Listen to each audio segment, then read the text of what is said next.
Hey, what's up? This is Josh McCabe, host of Overflow Beyond the Music, the podcast. And I want to show you a clip from a recent episode that we just released featuring Elle Limebear. And I've wanted to chat with her for a little bit because I am a huge fan of her dad's band, Delirious, and a huge fan of Martin Smith.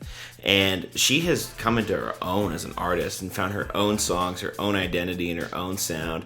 And she talks a little bit about growing up in this podcast, but also just a little bit about how she really found her way into this sound that makes Elle Limebear who she is as an artist. So check out this clip. Make sure to subscribe as well, and check out some of our other podcasts. Check this out. All of us, all the family, the wider family, all the Delirious guys, we were all there in Rustington at this one church. Wow. So all the Delirious guys were my uncles, so all their children are my cousins.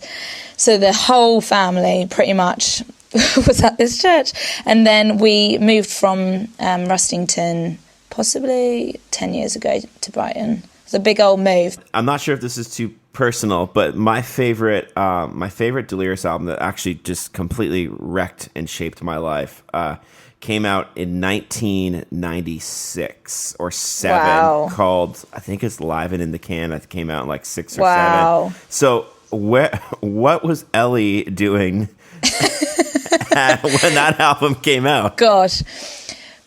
Well, I was born in 97, so okay, wow, barely out the womb. Wow, that is insane. I mean, I didn't come across that album until about 2000 when I was kind of, a bit older, but isn't that so crazy? You were listening to it, hanging out, and I was just screaming. Exactly. I mean, I wonder if some of the roars in the live audience was you, side stage. It was me, yeah. Bleed into the mic. So.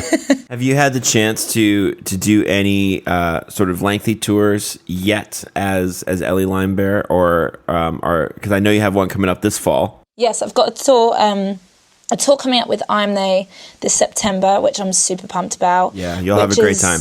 Yeah, I'm so excited to tour with those guys. So that's like a month tour, and then I was just on the road with Francesca Battistelli in great. March, which was amazing. She's the best. Oh my goodness, yeah, we learned so much from her too, especially because her husband manages her too, and my husband does all my day-to-day management, so we were asking a lot of questions. But no, so yeah, kind of like month tours, but we've loved it. It's been such a joy to do that. Very scary too, all at the same time. Tell me a little bit about the making of the Elle Limebear EP. Yes. So the EP, 6 different songs, very different songs, I think. They all kind of came together one by one. Lots of writing for it, to be honest. Lots of songs.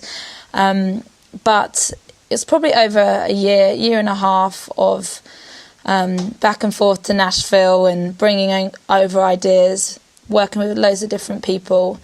But I think it was my first time really writing like on my own, in the sense of not writing with my home family, like the Bright City guys in Brighton and my dad. It was like a whole new experience for me, flying over to Nashville and in these writing sessions with like 2 other guys and trying to get emotional and trying to like dig deep in my heart and fish things out. And what does Ellie really think about this? What does she actually want to write about? What does she believe? What does she want to sing? What does she... Yeah, so all of that. Who were some of the writers you got to write with?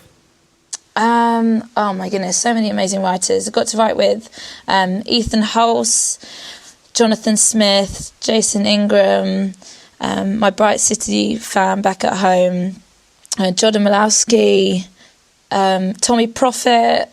Gosh, this Jesse Early, so many tons. That's great. Beautiful, amazing people. So it was such a fun experience just getting to, write with new, exciting people. And the ideas just came out of that season really in my life, though, this past year and a half.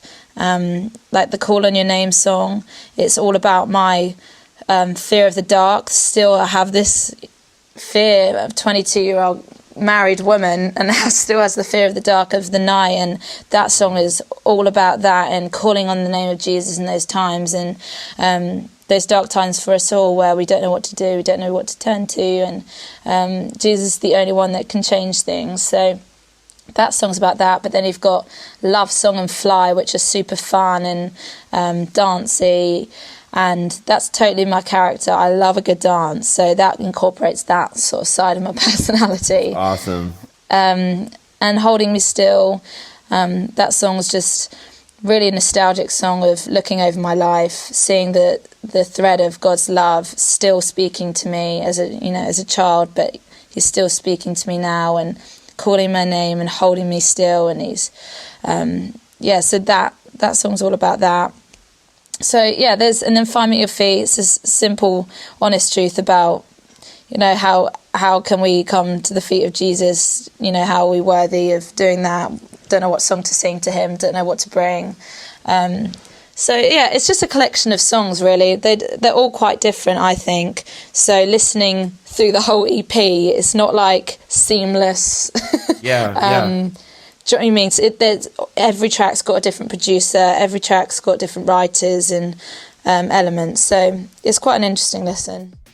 Hey, thanks so much for checking out this clip here on Overflow Beyond the Music, the YouTube channel. Make sure that you hit that subscribe button so you can find more videos and great content. To check out some of our other podcasts as well, there's a link below. We've had Brian Johnson of Bethlehem Music. We've had We Are Messengers. We've had Meredith Andrews, John Cooper of Skillet, and tons more.